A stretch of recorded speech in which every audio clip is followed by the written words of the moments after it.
for your game? Is this a game? This thing? It's more like a plastic building brick. How do you play with this thing then? You see how far you can throw it? Or see how many pile on top of each other? It's a computer game. Oh, it's a computer game. I see. Yeah, the problem with computer game, the problem is that you don't play a computer game. You know what happens is the computer plays the game and you stand there staring at it. Absolute rubbish, these. You should get yourself a proper game, you know, Sooty. Like what? Well, strange you should mention that because I've decided that we're going to try and sell these little beauties in the shop. So these actual replicas of old toys. Now, what have we got? This is a whip, and with it goes a top.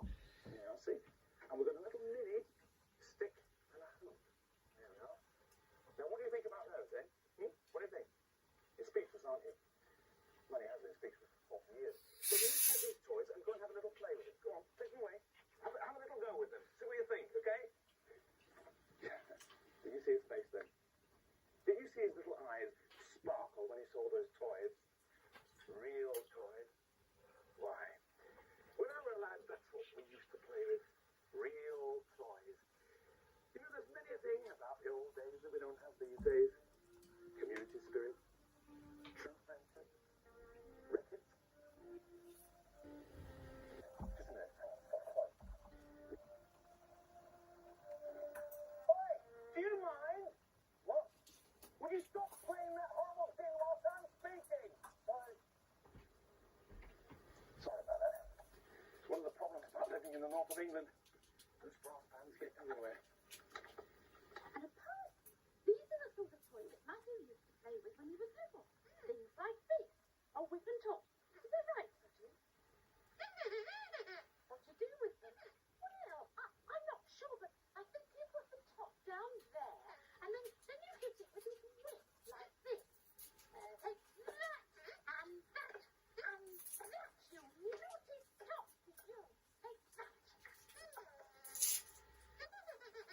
That's all very good then. No, you're right. Does seem a bit sad, doesn't it? What do you do with the stick and the hoop?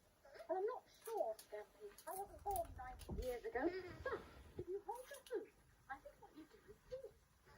You hit with the stick like this. Take that, you bad hoop. You look at me and listen to you. Come on. Yeah. Oh. Thought you caught me playing the game then, didn't you? Eh? Well, you didn't, because as I already explained to Sooty, with computer games, you don't play the game at all. The computer plays the game, and you just watch it doing it. Mind-numbing rubbish, those. Now, if you want to see a proper toy, a real toy, have a look at this. This is a proper toy. A gyroscope. There is a toy that will get you thinking. Oh, that's it. Yeah. What's the matter, Sue? What's wrong? It's almost like that dental brace on the counter. That's not a dental brace. This is a gyroscope, Sue. Oh, I see. What do you think about this? What they do, I'm just going to show you, Hannah. It spins around. Just watch this. Watch. There we are, look. It spins around. Oh, I see. Oh, and here's something else it will do. Watch this. It will stand on Sweep's head if he'll stay still. There we are. And then it will spin around. Anyway, all right, thank you. Let me just take it. The point about this is, stand still. The point about this is it's a traditional toy, and it's educational, and it makes you think. Yes, you're right. It makes me think how much I like my modern, non-educational toys, like my trendy Wendy doll. Wendy? Yes, and Sweet likes his macho man. Very nice, very nice. What's the thing? And you like your macho man as well? Yes. Whoa, Truth. I'm not saying there's anything wrong with having little characters to play with. They're very nice, except these are horrible, cheap, plastic rubbish. Why, when I were a lad, we had real dollies. We had dollies that were made by craftsmen, made to last a lifetime, made with love, care, and attention. You know, this little girl here is a real dolly. She's made to last a lifetime. Why, she'd be by your side when you had the measles, and when you had a whooping cough, she'd share a bucket with you. And in the cold winter's evenings, she'd be there to snuggle up to,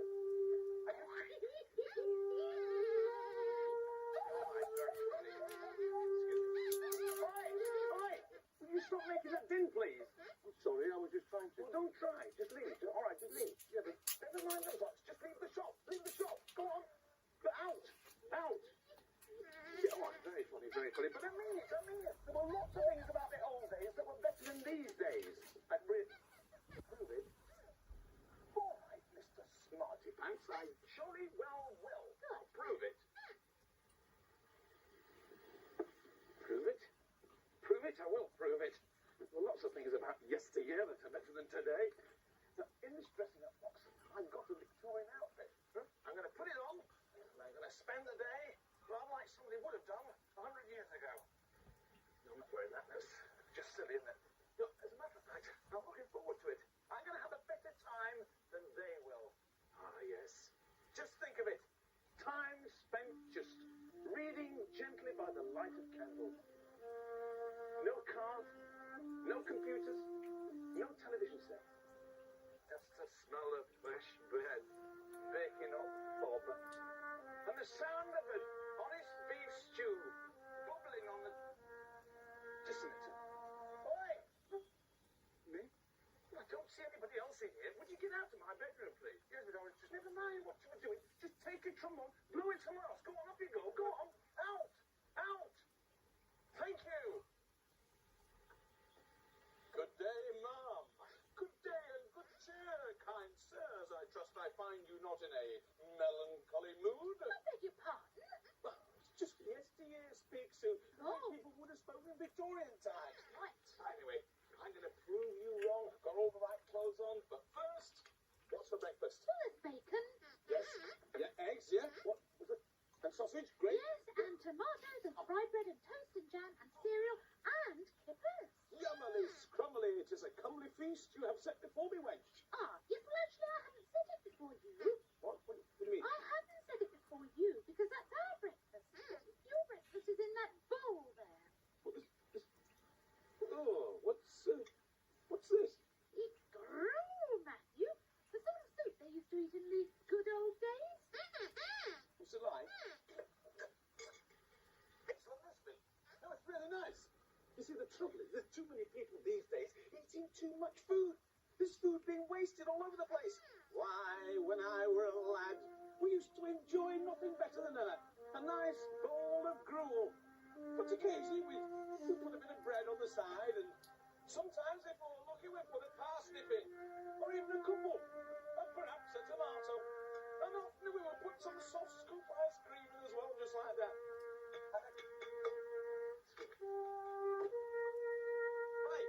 Right, come here. Would you take that clarinet and get out, please? It's not a clarinet. Oh, it's not a clarinet. Well, what sort of a musical instrument is it, prithee? It's a cornet. A cornet. A cornet. Thank you. Excuse me.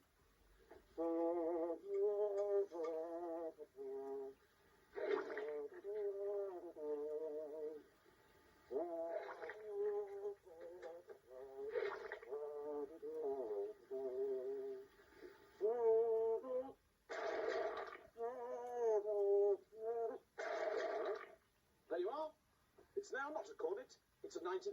Now, out you go. Come on, out, out, out. Go on, enjoy it. Go on, out, disappear. Go on. If you would just excuse me. Where are you going? I'm going upstairs. Never mind where I'm going. Oh, I'm going to see a man about a dog, actually. Oh. No, I can't go anywhere without being closely questioned these days. I've got no respect, you know. Why, when I were a lad, we knew the meaning of the word respect. Oh, I am. We knew the meaning of the word work as well. And we knew the meaning of the words corrugated iron. Although a fat lot of use that did me. Any road up. Excuse me. Excuse me. Would you stop doing that? But the blooming heck is what do you think you're doing? It's atmosphere. I mean atmospheric music. Well, I don't want atmospheric music, especially not in the privy. Now, get out. Go on, out. Out. Thank you. Thank you very much. All I want is a moment's peace, and I get some twit giving me atmospheric music wherever I go. So we're agreed then, eh? That's a real suggestion, Sooty. Scampi said he'll stay behind and look after the shop, whilst the three of us go with Matthew. If we can persuade him to take us. Oh, I don't think there's much fear there.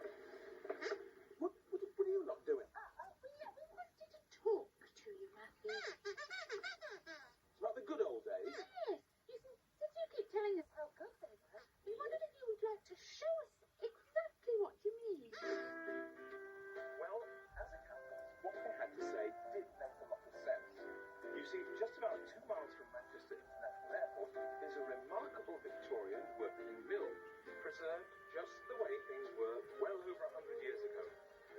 It's open to the public, and Sooty, Sweep and Sue had wanted to see it for ages. So here they are, arriving.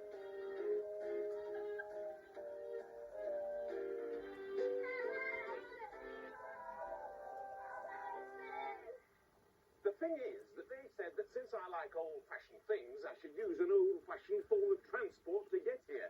Shanks's pony, walking. But what they don't realise is they're playing right into my hands. You see, they think I don't want to be walking along here in the freezing cold with no coat, wearing clogs. But they are wrong because I love it. Why, when I were a lad, we used to walk to school and back again, and we didn't have no clogs at all. Oh no, we used to wear paper bags on our feet, and there weren't new bags either, because them was saved for Sunday. No, and when it rained, we used to take paper bags off our feet and put them in our pockets, and we used to walk on our hands. Excuse me, just a minute. Wait. Stop it, for goodness sake.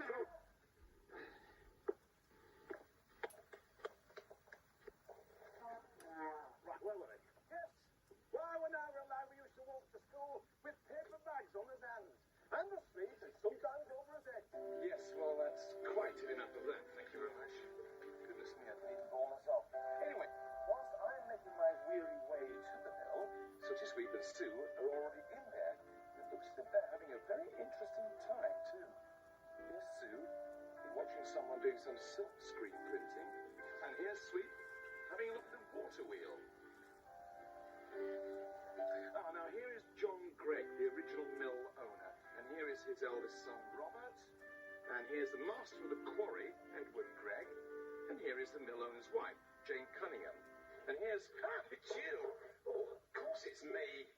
God, you know something? I think I've gone off the old days a bit. These clogs are killing my feet.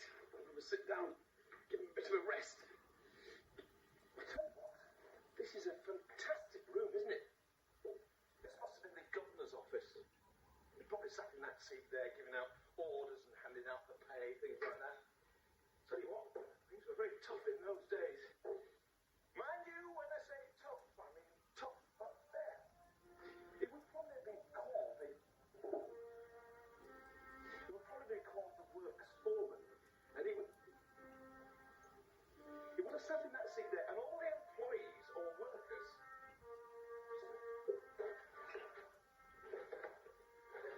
they would have queued up on these very floorboards waiting to receive their pay.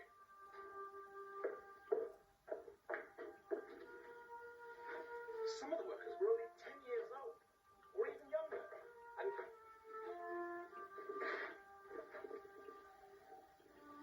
some of them were orphans, didn't have any mummies or daddies, and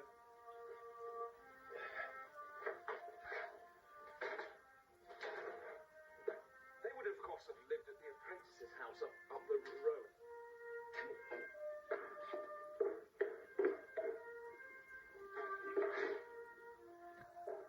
Of course, they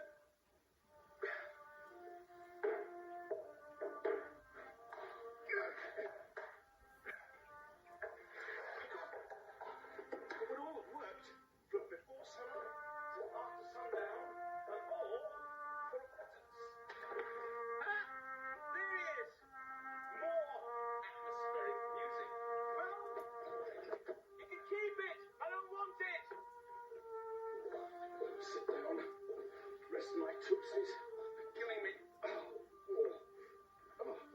you what, I could probably get used to this, being the boss. Oh, yes.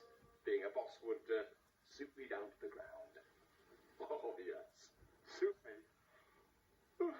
Down to the ground, down to the ground, down to the ground, down to the ground.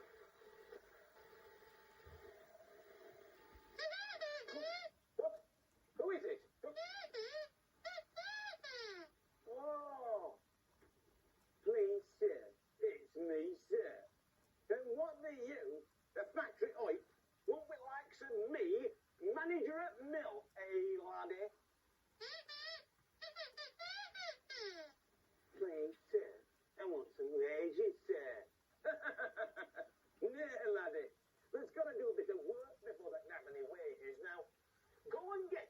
a grumbling bar from Spraking Shed, and then I'll think about some wages. Aye, a grumbling bar from Spraking Shed.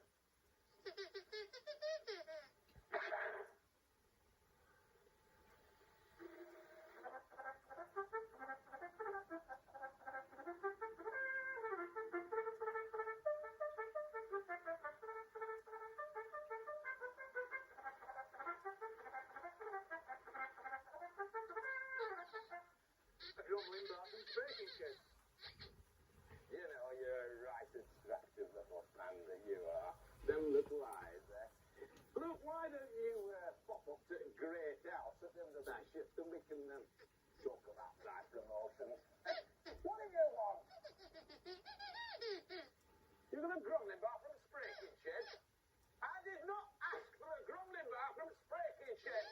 I wanted a Sagamocker's bottom slip from Walking House. Now, what did I want? Sagamocker's bottom slip from Walking House. Correct. Now, go!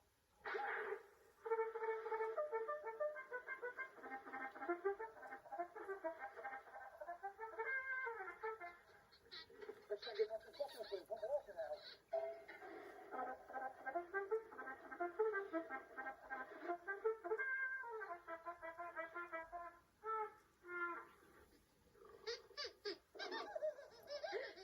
You've got a Sagamocker's bottom split. Oh, you poor little thing.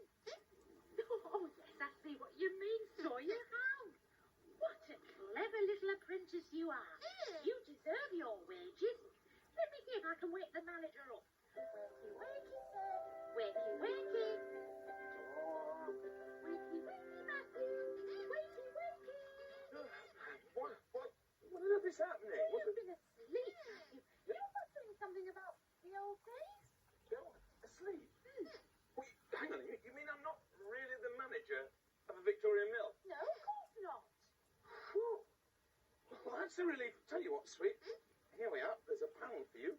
That's a week's wages. You're a very good apprentice. Sue, £1 for you as well. That's for you just for being pretty. And Scampy, here's £1. Well, that's just a bonus for your pocket money. Sooty, come here. There's £1 for you and